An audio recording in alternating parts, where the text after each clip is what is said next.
My name is Zane Storlie. I worked under the mentorship of Dr. Glyn Rimmington over there, and I've been studying K-12 computer science education via a tool called Scratch.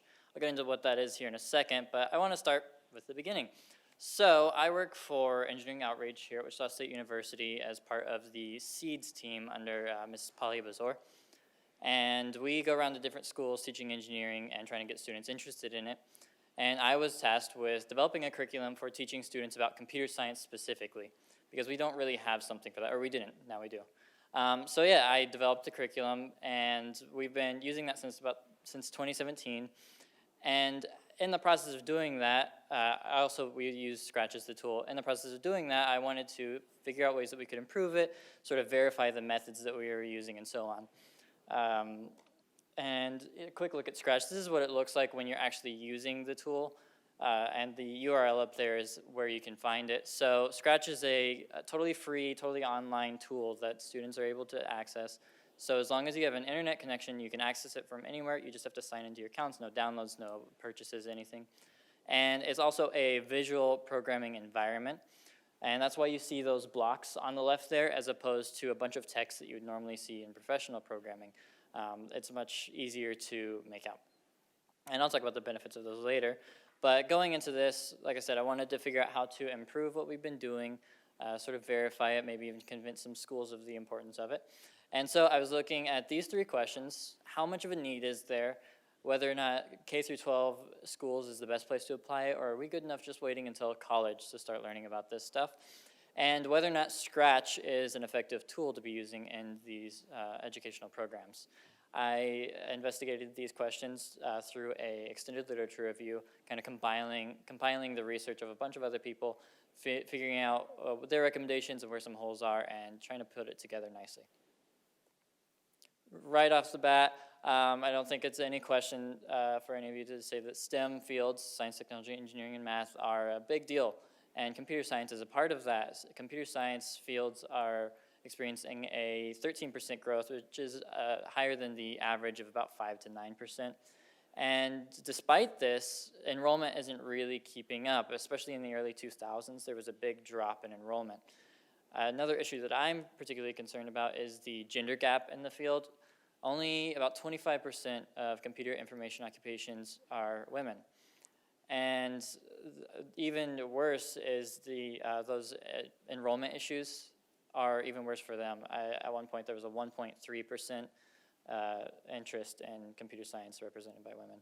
And so we're looking at that, and the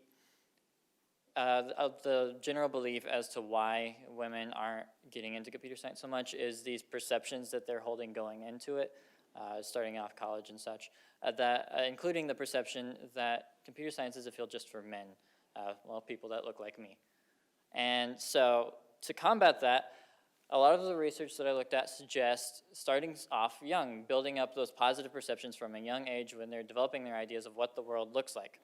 And so this was shown to work through various experiments and such with both boys and girls for improving their perception about computer science and developing some interest in it. Now, while we're doing this, you also have to be careful, though, because you can give some bad perceptions when you're working with these kids. So a lot of researchers warned against some of the harmful misconceptions that we've experienced in the field, the largest of which is the perception that computer science is just about programming and coding. That's a very important aspect of it, but there's a lot more into like the theory and the thinking about it and even just the creative aspects of it. Another thing that a lot of the research talked about is the skill building that you experience in computer science education. I mean, problem solving is the easiest one to talk about. There's innovation, it's connected to the scientific method, a lot of stuff like that that's useful outside of computer science in a variety of different fields. So even the students who don't go on to become computer scientists will benefit as well. Now, one strong recommendation is applying the curriculum in an interdisciplinary fashion. This means instead of just using these tools and such in computer classes, we're also using them in math classes or reading classes or science classes, using it more as a digital literacy to make these connections better. And that should allow students to build the skills better, better connect the topics to the real world in ways that they can apply them, and hopefully also just improve their understandings of both the computer topics and the other topics that they're working in. Speaking of those tools, Scratch is a very popular tool used in a lot of classrooms right now. I know the project Lead the Way is using Scratch in a lot of their curriculum. And so that's what I've been using in my curriculum as well. The big strengths of it I talked about are the sort of sharing aspect that the developers at MIT Media Lab focused on, and as well as the visual aspect of it. So for the sharing aspect, that really appeals strongly to the sort of modern learning style that even I am a part of. These days, a lot of times when you're learning programming or computer science, instead of sitting down and reading a book, what you're going to do is you're going to look online, look at forums, look at other people's code, play around with it yourself. And Scratch is built for that kind of learning. Experimentation, looking at other people's stuff, talking with people. And it does this by allowing anyone to be able to share their projects. Any student can share their projects, and you can look at the code of the other projects that people have shared. And even, it calls them remixing it, you can get a copy of their project and play around with the code, see what changing something does, fiddle with the numbers, whatever you like. The other strength is the visual aspect of Scratch. When you think about code, a lot of times we think of like a wall of text or like the matrix with a bunch of ones and zeros on the screen. Scratch doesn't have that. It's these colorful blocks that fit together like puzzle pieces, use simple English. You don't have to worry about where semicolons go or how many parentheses you have or anything like that. It also allows students to better connect to it. So they're avoiding the difficulties of just like, oh, where did I miss a semicolon? All of that kind of stuff that gets in the way of the concepts and the problem solving that's most important. It lets them focus on the parts that are universal across all programming and problem solving in computer science. And then it also lets them connect to the topics better. So a lot of times when we first start learning programming in college, we make a hello world program that just makes text appear on the screen, or we make like number sorting programs, and those are boring. And no one wants to get a career doing that stuff. So in this, we get to make that game we saw earlier where you can catch apples, or you can make a music program, or you can make an animation, whatever these students want and are interested in, and so they can more immediately connect to it, and they see immediate results for what they're doing and what they're learning.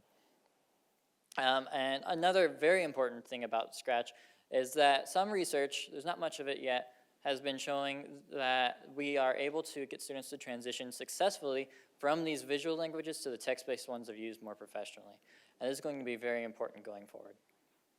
Running back over all of that, I found that there is a significant need for computer science. There's a lot of demand, enrollment's not keeping up, and there's also that gender gap issue that needs to be worked on. The best way to combat this is going to be trying to improve young students' perceptions, and this is going to be done in K-12 schools, and the best way to apply this is going to be in an interdisciplinary fashion. And then lastly, I evaluate Scratch as an effective tool for being used in these kinds of curricula. It appeals great to the modern learning style, and it's already finding a lot of success in classrooms. There's already a lot of research around it as well. Some recommendations looking forward. I'd say the number one thing to look at is that transition from the visual to the text-based programming. This is going to be what solidifies a curriculum as complete when you can make that transition from an education environment to a professional environment. And once we have that, we can start developing real, complete curricula, but along the way should also evaluate some other tools. There's popular ones like code.org or working with Lego Mindstorms, and there's some other ones as well. And then also looking for other areas that the computer science field needs to work on, maybe some other areas of poor representation such as race. And then just keeping an eye on it for trends and such. It's a constantly moving field, and we want to make sure that the curriculum is up to date. Here are my references. I will now take questions. Thank you.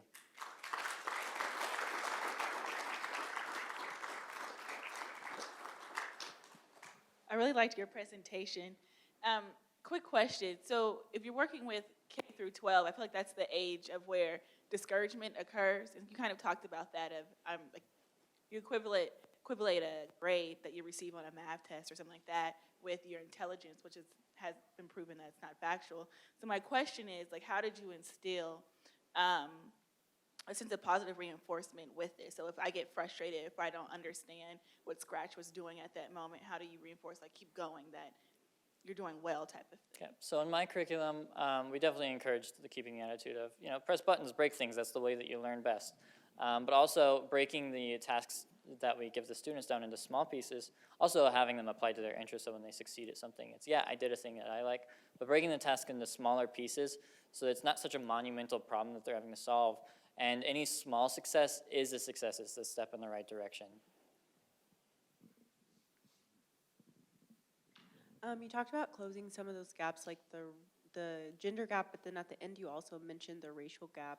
Are there any like characters that could have representation that reflects individuals in those gaps, like a character in the program that could be a woman, or a character in the program that could be a racial minority, to try to kind of get those kids to see themselves in the program? Or I saw there was like a cat or something like that, but are there any like people or any ways they could do that within the program? Yeah, the cat's their logo.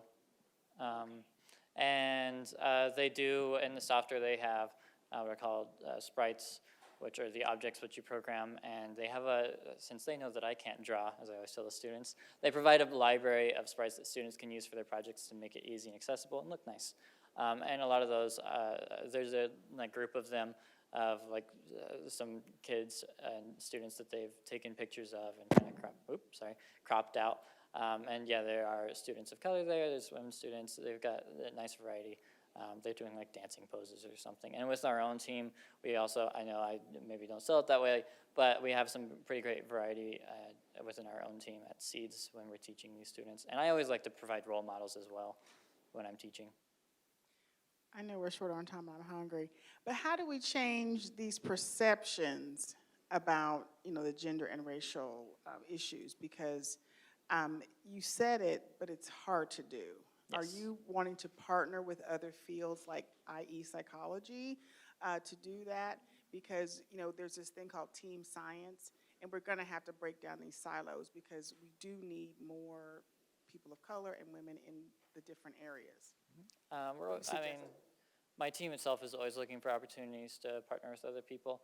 But the role models is one strong way that I've been using to encourage these students, telling them stories of important women in computer science, like the story that the first computer programmer was a woman, or using examples of people of color doing these kinds of tasks. And like I said, some of our team members also represent those. So that's kind of the strongest way that I've been trying best to do it. But also, if you are one of those people and you get to see yourself doing these things, and I say, hey, this is what I do in my workplace, then you're better able to, say, okay, I can see myself do it because I actually did it. And so those are kind of my hopes about it, but there's definitely a lot more investigation that needs to be done in that direction. Could you go back to your screen that showed the scratch from the beginning? I would like to have seen more. So explain that to me there. So the students are learning programming and Yes. coding. Yes. And they're creating a program to help them learn a certain topic, or? So how the program is, it's an educational module. We just kind of show up at a school by invitation. We're there 3 weeks in a row, once a week for about 45 minutes to an hour. I cover a little bit different stuff every time that I'm there, but we cover some basic computer science concepts, kind of the thoughts behind the field, and the most important programming tools that are going to be used professionally, things like loops and conditionals and variables that are used all of the time when programming. And what's on the screen, each of those blocks is one command. So one of the commands is move 10 steps. And so they just combine the commands, they stack on top of each other until they have a sequence of events that carries out what they want in the program. And what's on the right side is what the user would see when they view the program, much like when you go to Google, you just see the search bar and the title. You don't see all the code in the background running it. And so that allows them to see that.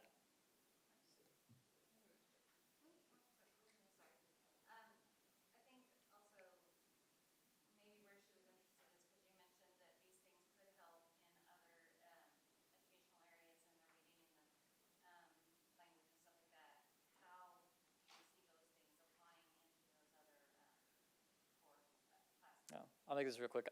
One example I made was I made a little grasshopper jumping program to show students. It's a physics program where you get to learn about parabolic projectile motion, where you can adjust gravity, trajectory, and the initial force that the grasshopper uses in its jump, and it draws a graph as it jumps. So those are ways like that they could apply it. Thank you.